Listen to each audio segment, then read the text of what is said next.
는 하나님이 세상을 그 말씀이죠. 요한복음 3장 16절부터 21절 같이 읽어요. 16절부터 하나님이 세상을 이처럼 사랑하사 독생자를 주셨으니 이는 믿는 자마다 멸망하지 않고 영생을 얻게 하려 하심이라. 하나님이 그 아들을 세상에 보내신 것은 세상을 심판하려 하심이 아니요 그로 말미암아 세상의 구원을 받게 하려 하심이라. 그를 믿는 자는 심판을 받지 아니하는 것이요 믿지 아니하는 자는 하나님의 독생자의 이름을 믿지 아니하므로 벌써 심판을 받은 것이니라. 그 정죄는 이것이니 곧 빛이 세상에 왔으되 사람들이 자기 행위가 악함으로 빛보다 어둠을 더 사랑한 것이니라. 악을 행하는 자마다 빛을 미워하여 빛으로 오지 아니하나니 이는 그 행위가 드러날까 함이요 진리를 따르는 자는 빛으로 오나니 이는 그 행위가 하나님 안에서 행한 것임을 나타내려 함이라 하시니라. 아멘. 아멘. 양민호 성도님이 지난주에 보니까 배가 많이 나오셨더라고요. 내년 2월달 중순에 아기를 이제 또 이렇게 아기가 낳는데 여러분 생각날 때마다 오늘 못 오셨네요. 장원식, 양미령 가정을 위해서 가장 예민할 때잖아요. 걸음도 힘들고 직장 생활도 해야 되고 기대해 주시고 오늘 우리 김산 지사님하고 임천 지사님은 여기 우리 윤건동에 정조대왕 행차 맞나? 그것 때문에 지금 임산모가 수원시청에 있으니까 그 감시하러 나갔어요. 이 비 맞으며 지금 아예 예배 오고 싶어도 공무원 신분이라 또 가서 이 비 오는데 임산모가 괜찮을지 모르겠는데 여러분 예배를 통해서 하나님 특별한 은총을 부어주셔서 힘들지 않게 해달라고 여러분 동일한 은혜. 다음에 우리 교회에서 여자 중에 키가 제일 큰 신슬기 자매가 오늘 몸이 불편해서 못 오시겠다고 아침에 카톡으로 몸이 불편하시답니다. 여러분 성도님들이 다 건강하셔야 돼요. 성도님들이 하나님께서 오늘 좀 온라인으로 예배드리고 있는데 다들 건강하셨으면 좋겠고 또 장기간에 못 나오시는 분들도 계시잖아요. 그런 분들을 위해서 여러분 생각날 때마다 이름 부르면서 기도해 주시기를 부탁을 드립니다. 하나님 우리 너무나 사랑하세요. 아멘. 하나님 사랑이세요. 우리가 많은 일을 해도 하나님 사랑 잃어버리면 아무것도 아니에요. 하나님은 은혜로 우리를 구원하셨어요. 우리의 능으로 힘으로 된 것도 아니고 우리의 노력도 아니에요. 우리가 뭘 한다고 그렇게 무엇을 해낼 수 있겠어요. 하나님 우리를 구원하셨죠. 근데 아들 독생자이신 하나님이신 말씀이 육신이 되어 우리 안에 거하셨던 예수님이 하나님이심에도 불구하고 이 땅에 스스로 인간의 몸을 입으시고 오셔서 피를 흘리시고 몸을 찢기시면서 우리를 살리셨어요. 할렐루야. 이것이 은혜예요. 이것이 은혜. 이것이 은혜라고. 그것만 마음속에 간직하고 산다면 어떻게 교만할 수 있겠어요? 어떻게 우리가 거슬릴 수 있고 거역할 수 있고 마음대로 살 수 있겠어요? 그분이 나를 살리시겠다고 하시는데 여러분 하나님의 명령은 어기면 안 돼요. 사람의 명령은 환경에 따라 무엇이 옳고 그름을 따질 수 있어도 성경 66권에 있는 하나님의 법 토라 명령은 내가 평생 내 목숨 마음과 몸과 뜻과 정성을 다하여 지키려고 애쓰는데도 부족한데 하나님 어떻게 하죠? 할 때 긍휼과 자비를 구하는 것이에요. 살아도 주를 위해 살고 싶은데 하나님 그러지 못할 때 하나님 자비와 긍휼을 베풀어 주세요. 그러면서 나가는 거 아니겠어요?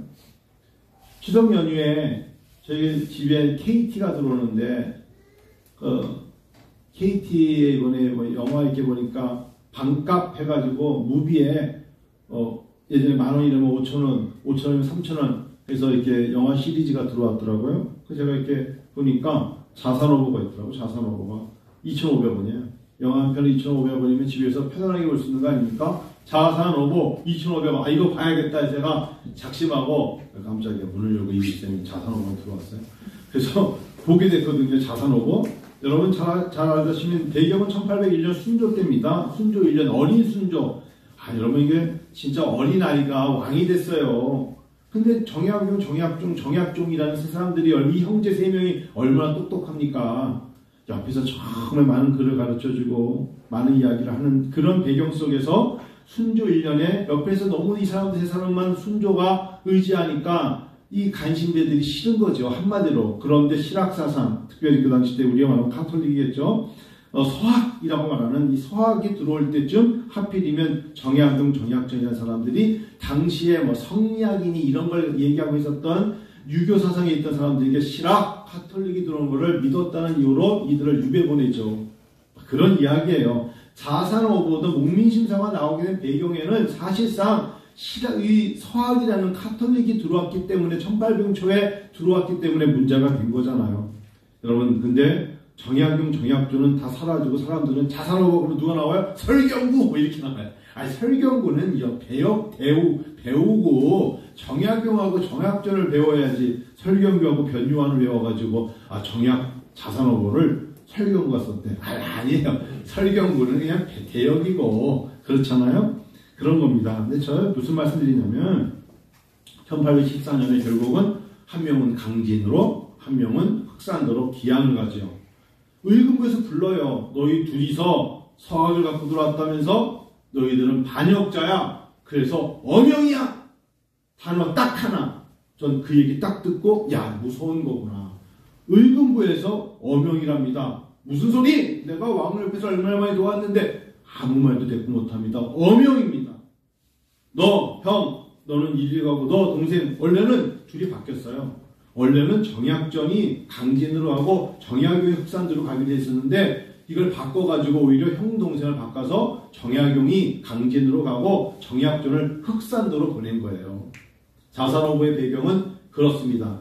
자산어보 영화 보시면 내용은 다 나오죠. 뭐 그런 걸 하려고 하는 것은 아니고 홍오가 가는 길을 하려면 홍오를 알아야 한다는 당시의 창대 이야기를 듣고 이제 자산어보라는 것을 정약전이 준비하는데 그보다 더 중요한 건 단어 하나예요. 왜 갔습니까? 자산어보로 홍오가 가는 길을 배우려고 스스로 학문적 차원에서 간 게 아니라 왕이 어명이랍니다. 꺼져! 이거예요. 귀양 가! 하나님 말씀은 다 어명이에요. 하나님 우리에게 너희들 이거 내가 너에게 명하는 거야. 내가 너에게 말하는 거라고 어명 정도가 아니야. 이건 천명이야. 하늘에 계신 천지를 지으신 하나님이 우리에게 말하는 거야. 이렇게 받아들이셔야 돼요. 근데 하나님은요. 임금은 감정에 따라서 사람들의 말을 듣고 어명을 때렸을지 몰라도 하나님은 노하시기를 더디하세요. 하나님은 참 자비로우세요. 할렐루야. 하나님은요. 인자하신 분이에요. 감정대로 하지 아니하시고 참으시고 기다려 주시죠. 그래서 하나님은 어찌 보면은 우리가 스스로 돌아오기를 우리의 죄가 지름불보다 더 붉을지라도 흰눈보다 더 깨끗하게 씻어주시고자 회개할 수 있는 시간도 주시잖아요. 만약 우리가 하나님께서 어명이라는 이름으로 너 이것 때문에 너는 저리 유배가 그러면 서울에 오산에 남은 사람 한 명도 없어. 다 흑산도가 있어야 되고 다 강진에가 있어야 돼요. 하나님이 오래 참아주시죠. 돌아오라. 돌아오라. 나의 사랑을 알라. 하나님 계속 둘째 아들이 집 나간 것처럼 기다리시지 않습니까? 언제까지 버티려는 이 땅의 그리스도인들 스스로 나는 크리스찬이라 말하는 사람들이 나는 가나안 성도라고 뻔뻔스럽게 말하면서 하나님의 눈에서 떠나 있으려고 하는지요. 하나님은 그들을 기다리세요. 하나님은 자비로우시기, 하나님은 은혜로우시기, 하나님은 노하기를 더디하시기에 2022년 10월 9일 10일이 되도록 또 기다리시는 거예요. 그래서 우리는 그들에게 재촉해야 돼요. 이제 하나님의 명이잖아요. 같이 갑시다. 모르는 자는 가르쳐서 알려서 하나님이 자기 아들 독생자를 우리를 사랑하심으로 내어주셨다고요. 그러니 우리가 돌아가자고 말해야 되는 것입니다. 사람은 무엇으로 심든지 그대로 거둔다고 말씀하셨어요.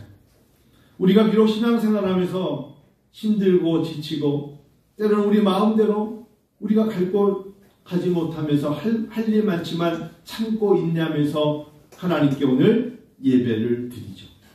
여러분, 오늘 이 시간에 하나님의 출애굽기한 그의 백성들을 광야로 나가면서 너희가 이 광야 땅에 너무 덥지 힘들지, 그렇지만 너희가 거룩한 날을 구별하여 안식이라 지키라 하시면서 장막, 타버네클, 텐트를 치며 예배 드리라 하셨습니다. 그것이 하나님께서 그의 백성들과 언약을 맺으신 거예요. 꼭, 그리고 그건 명령입니다. 꼭 해야 돼. 아무리 힘들어도 가다가 너희가 이제 6째 날이 되면 멈추고 너희는 하나님이 거룩한 날에 예배를 통하여 영광을 올려야죠. 하나님이 찾으시는 사람 되시기를 원하십니까? 가장 목회를 하면서 어려운 단어가 2개가 있어요. 어렵다는 단어는 점검하기 위해서 어렵다는 거예요. 하나님 나와 동행하시는가? 나 같은 자와 동행하실 수 있을까? 과연 하나님은 나와 동행하시면서 불편하지 않으실까? 동행이란 단어. 내가 많은 일을 하여도 하나님이 나와 동행하지 않는다면 내 일은 바람에 나는 겨와 같도다. 동행이란 단어. 2번째, 내가 노력해야 되는 거, 하나님의 마음에 합한 자 되는 거. 하나님의 마음에 합한 자가 된다는 게, 다윗은 실수도 있었고 죄와 허물이 많았을지라도 하나님 그를 외면하지 않고 내 마음에 합한 자라고 하셨던 것은 전심으로 하나님을 사랑하고 따라가는 다윗이었기 때문이에요. 은혜와 교회가 성도들과 제가 하나님이 우리의 동행하시죠? 여러분 그렇게 믿으시죠? 여러분 입술로 하나님은 동행하세요. 하나님은 여러분 에녹하고만 동행하신 게 아니라 하나님은 여러분과 동행하십니다. 동행하실 때 여러분 그냥 감사하면서 저 같은 자와 동행하시다니 감사하네요. 여러분 그래요. 광야를 걸어가는 그 수많은 사람들 60만 이상이 되겠죠. 그들이 다 하나님께 감사하며 갔겠어요? 민수기 14년 보세요. 얼마나 불평이 많았어요. 하나님 너의 목소리가 내게 들려. 하나님 너의 목소리가 보여. 이놈 새끼들 그냥 눈만 뜨면 그냥 하나님 저희는 애굽의 솥에서 나오는 게 먹는 게 더 좋았다고요. 뭐 이런 말만 하는, 그렇게 말했던 거 다 들려. 하나님 그러시면서도 그들을 끌고 가셔요. 낮에는 구름 기둥, 밤에는 불 기둥으로 하나님 인도하시지 않습니까? 동행하시는 거예요. 동행. 비록 우리가 죄 많고 허물 많아도 하나님은 동행하세요. 동행하는 우리들이, 여러분 표현이 이상한데요. 어차피 동행하여 가서 천국까지 가야 된다면 하나님 마음에 합한 자, 하나님이 참 사랑스러워하는 자, 예수님이 태어나서 지혜가 자라고 키가 자라면서 사랑과 하나님 앞에 사랑스러워지시다. 자녀로 태어나서 부모님에게 어차피 키가 크고 때가 되면 뭐 결혼도 하고 또 아이를 낳을 때까지라도 부모님에게 사랑스러운 아들, 딸이 되더라. 얼마나 멋집니까? 지긋지긋한 원수 같은 새끼. 이건 아이디 이상하잖아요. 그렇죠? 사랑스러워지시더라. 사위도 장인어른에게 사랑스럽습니까? 물어봐. 아버님, 제가 사랑스러운 사위입니까? 오늘 저녁 사면. 아이고 이게 뒤에 뭔가 조건. 네가 저녁 사면 사랑스러운 거야. 저녁 한 사람 안 그렇습니까? 뭐 그럴 수 있겠지만 하여튼간에 사랑스러워지시더라. 하나님의 마음에 합한 자, 이런 말씀이 있죠. 신령과 진정으로 예배하는 자를 하나님은 찾으십니다. 요한복음 4장 23절. 그냥 아무나 찾는 게 아니라 신령과 진정으로 예배하는 자를 하나님은 찾으시는 자. 그래요. 예수 안에서 예배를 드리며 삽니다. 말씀드린 것처럼 육으로 심는 것은 우리가 무엇을 심든지 그대로 거둔다 하셨는데 하나님은 이렇게 말씀하십니다. 육신의 생각은 사망이요.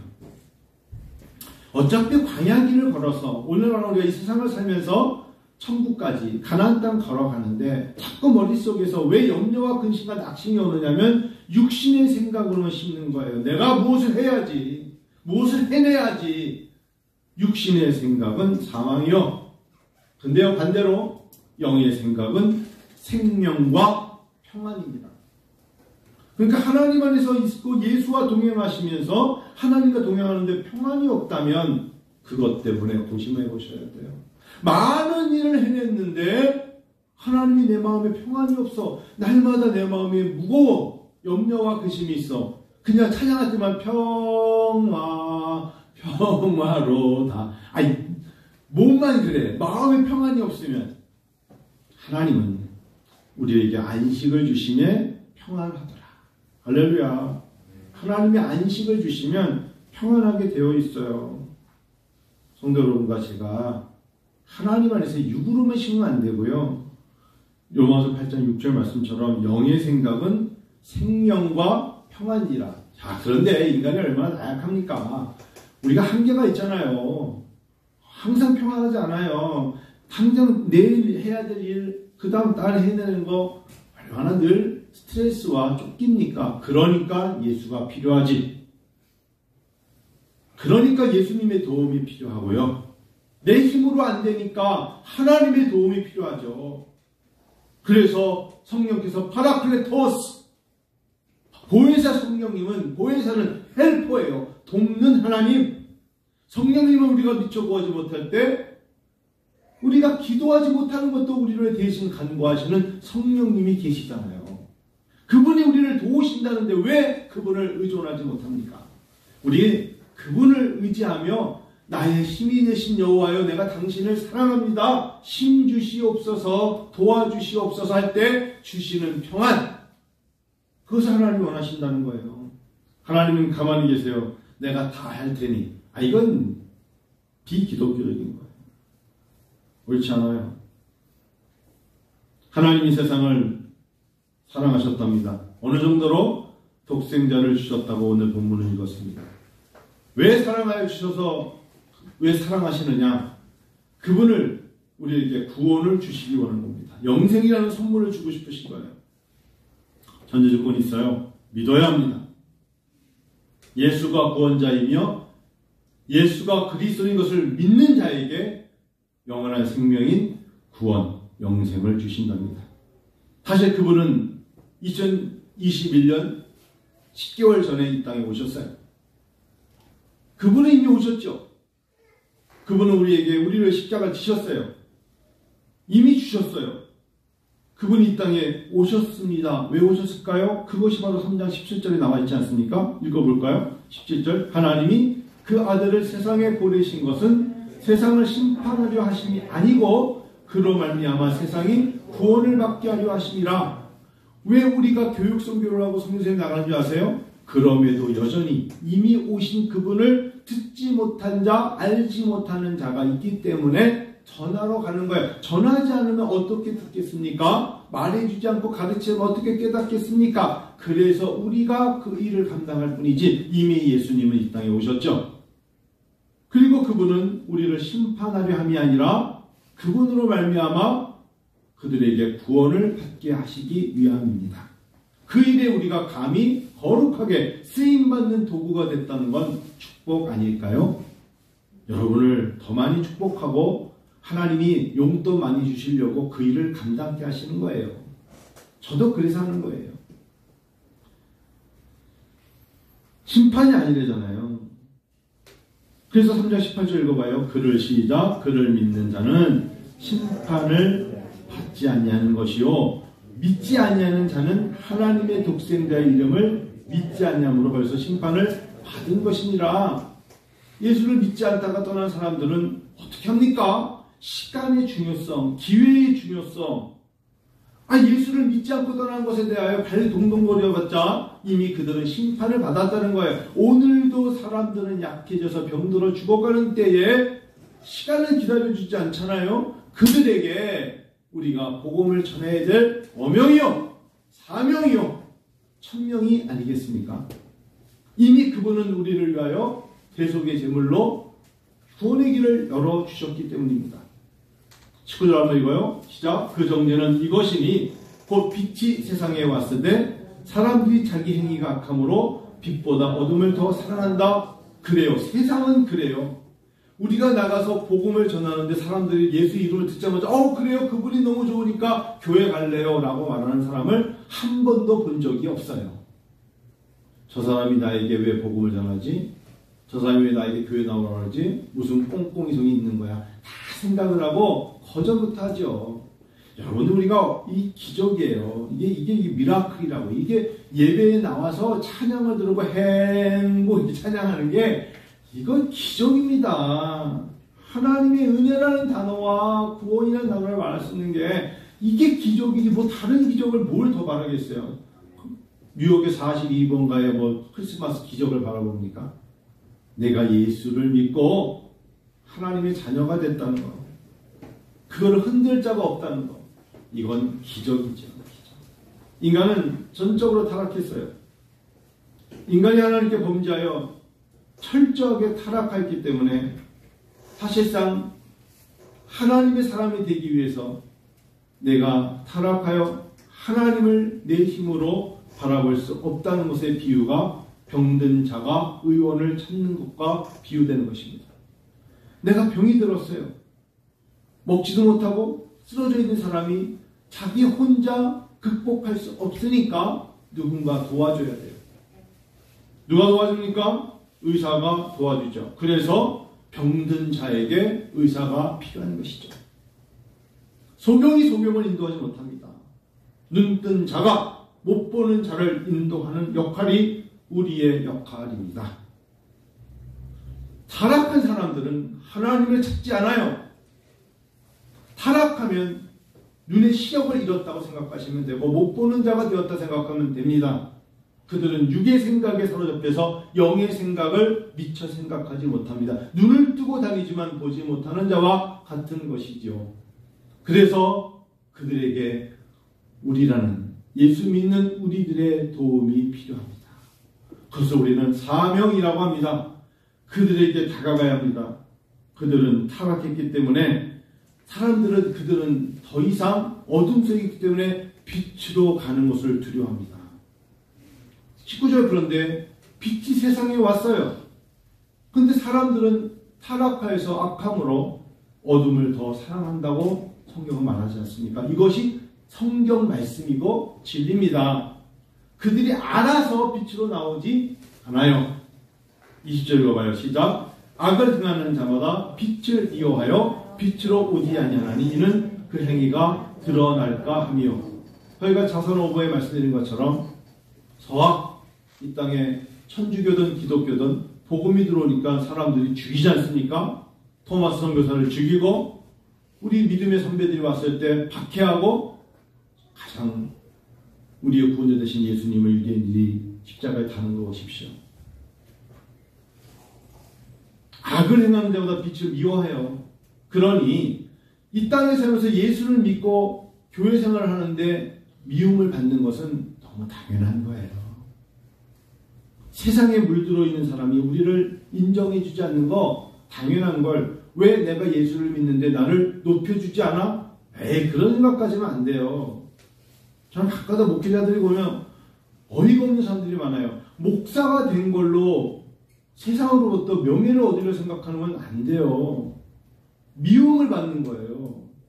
그 미움을 받는 사람들이 은혜의 도가니 안에 들어오면 하고 자기들이 했던 행위에 대해서 탄식하며 자복하며 용서를 구하는 거죠.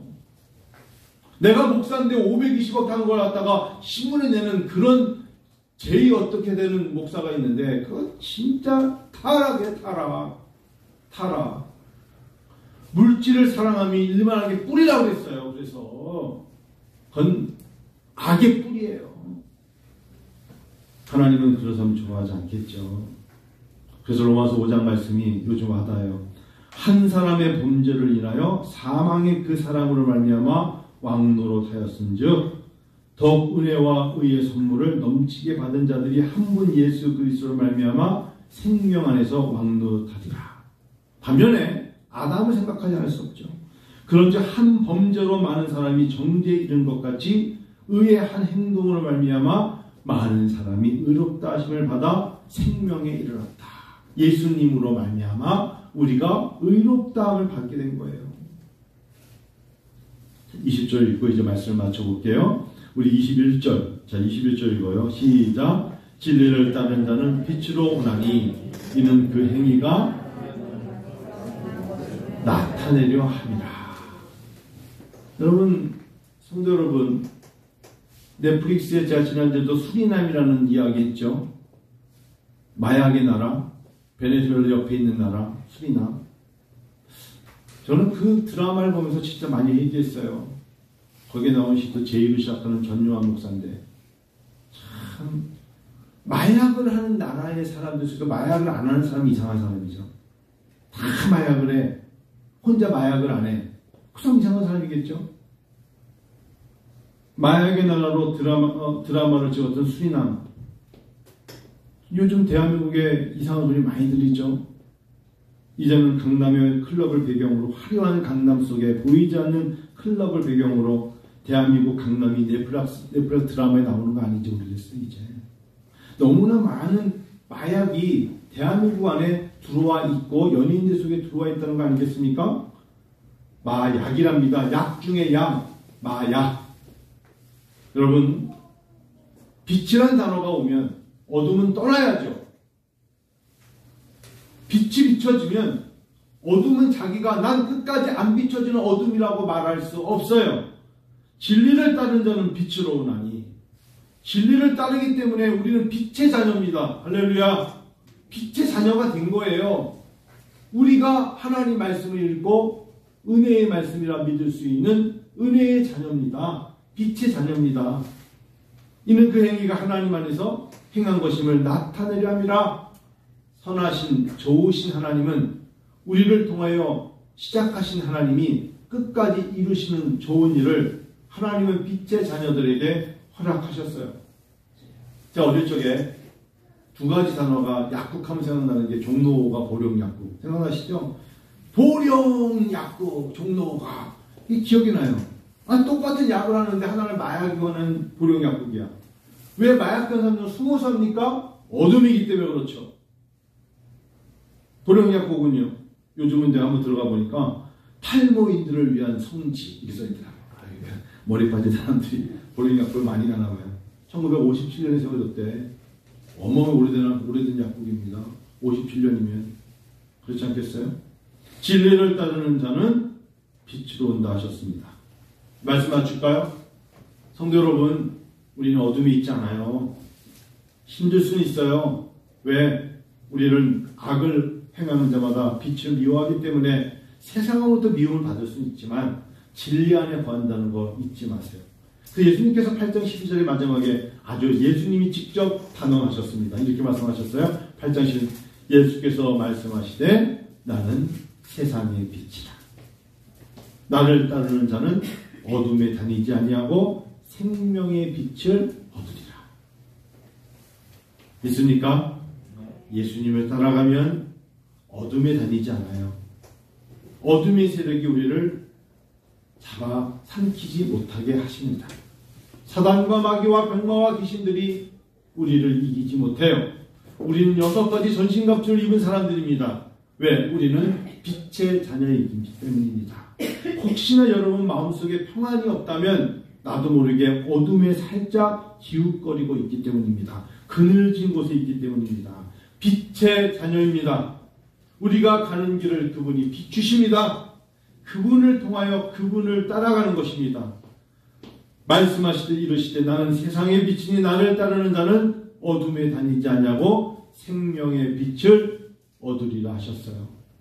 이번 한 주 10월달 남은 한 달간 하나님 앞에 빛의 자녀처럼 세상을 향하여 이기는 자 되십시다. 이기는 자 되면 하나님 우리를 통하여 기쁨의 소식을 주시고 또 우리에게 평안을 주시고 감격을 주시겠죠. 그런 한 주. 그래서 예수는 세상의 빛이시고 그분이 그 빛을 우리에게 명하시기를 너희도 세상에 빛이 되라고 하신 것입니다. 이제 과제입니다. 여러분 주변에 어둠 속에 아직도 머무는 자는 없습니까? 빛인 내가 어둠에 가는 걸 왜 주저주저 합니까? 내가 저 어둠을 비추면 어둠이 나의 빛을 이길까봐 그러십니까? 아닙니다. 가감하게 비칩시다. 비춰줍시다. 그들에게 이제 어둠에서 나오라고 비춰주는 겁니다. 당신도 구원받을 만한 이유가 있어. 당신도 예수를 따라가야 될 당연한 하나님의 창조물이요. 당신과 내가 하나님 나라의 구원의 선물을 받읍시다 라고 말해야 될 빛의 역할을 감당해 보지 않으시렵니까? 그걸 하나님이 우리에게 어명이요 라고 말씀하셨음을 믿으시는 여러분 되시기를 축원합니다. 기도합시다. 같이 기도해요. 우리야 오늘 여러분 어느덧 이러다가 10월이 다 갑니다. 올해 가기 전에 단 한 명에게라도 어둠에게 다가가서 빛의 역할을 감당해 봅시다. 다른 것 때문이 아니라 예수가 빛이시거든요. 내가 그 안에 예수님을 따라가잖아요. 오늘 그런 마음으로 하나님 앞에 생각나는 이름이 있으면 고백하고 생각나는 얼굴 있으면 하나님 앞에 고백